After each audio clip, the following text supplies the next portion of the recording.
جس طرح یہ ابھی پچھلے دنوں کی بات ہے، ایک پتہ نہیں جج ہے، وکیل ہے، قاضی ہے، پتہ نہیں کون سا نامراد ہے، وہ کہتا ہے جی میں اسلام کو بعد میں مانتا ہوں، پہلے میں آئین کو مانتا ہوں، پہلے میں قانون کو مانتا ہوں، اس لیے کہ اسلام حق نہیں دیتا۔ میں نے کہا 14 صدیاں گزر گئی ہیں، اگر عورت کو حق ملا تو اسلام نے دیا، اگر باپ کو حق ملا تو اسلام نے دیا، ماں کو حق ملا تو اسلام نے دیا، بیٹی کو حق ملا تو اسلام نے دیا۔ آج اسلام کی تاریخ اٹھا کے دیکھ لے، قسم بخدا کسی کو بھی حق ملا ہے، جتنا بھی ملا ہے اسلام کے صدقے ملا ہے۔ اور وہ نامراد کہتا ہے، وہ کہتا ہے جی میں اسلام کو بعد میں مانتا ہوں۔ اب یہ بتا، یہ اسلام دشمن نہیں تو اور کیا ہے؟ پھر ہمیں کہا جاتا ہے آپ کیوں بولتے ہیں جی؟ آپ کا کیا کام ہے بولنے کا؟ پھر آپ بول لیں،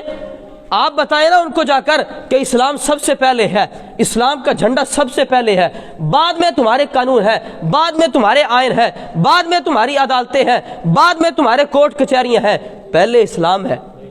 وہ کہتا جی میں اسلام کو اس لیے نہیں مانتا، بعد میں اس لیے مانتا ہوں کہ اسلام حقوق نہیں دیتا، آئین حقوق دیتا ہے۔ اس نے قادیانیوں کو حقوق دینے کی بات کی ہے، وہ کہتا ہے کہ قادیانیوں کو ان کا حق دیا جائے۔ قسم بخدا آج بھی اس دھرتی کے اندر اگر کوئی قادیانیوں کا نام لینے والا ہے اس کو اصل حرامی جان لینا، کیونکہ میں اس لیے کہہ رہا ہوں کہ جو نبی کریم صلی اللہ علیہ وسلم کی ختم نبوت کا ڈاکو ہے، قرآن پاک نے اسے اتلم بعد ذالک زنیم کا خطاب دے کر پکارا ہے۔ اس کا مطلب یہ ہے کہ اللہ فرماتا ہے لوگوں جان لو، جو مصطفیٰ کی ختم نبوت پر حملہ کرنے والا، مصطفیٰ کی ذات میں عیب نکالنے والا، فرمایا اس کی اصل میں خطا ہے۔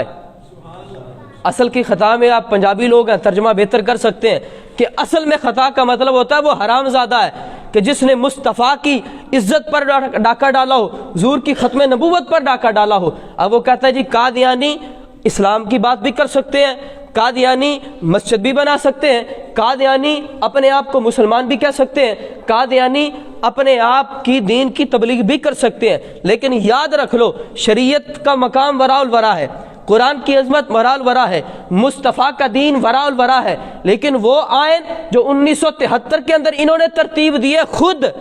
اس 1973 کے آئین کے مطابق قادیانی نہ اپنی عبادت گاہ کو مسجد کہہ سکتا ہے، نہ خود کو مسلمان کہہ سکتا ہے، نہ ہی اپنے دین کی ترویج کر سکتا ہے، نہ ہی کھل کر سامنے آ کر دین کی تبلیغ کر سکتا ہے۔ دنیا کا بدترین کافر ہے قادیانی، اور جو ان کی حمایت کرنے والا ہے وہ بھی انہی کے اندر شمار کیا جائے گا۔ وہ بڑا سے بڑا حکمران ہو، بڑے سے بڑا وکیل ہو، بڑے سے بڑا قاضی ہو، بڑے سے بڑا جج ہو، کچھ بھی ہو، ہمارے جوتے کی نوک پر ہے، عزت کا تاج اسی پر سجایا جائے گا، اس کے سر پر سجایا جائے گا، جو تاج دار ختم نبوت کا نعرہ لگا کر بتائے گا ہم مصطفیٰ کے نوکر ہیں، ہم مصطفیٰ کی ختم نبوت کے پاسباں ہیں، ہم ختم نبوت کے نوکر ہیں، ہم ختم نبوت کے محافظ ہیں، عزت کا تاج اسی کے سر پر سجایا جائے گا۔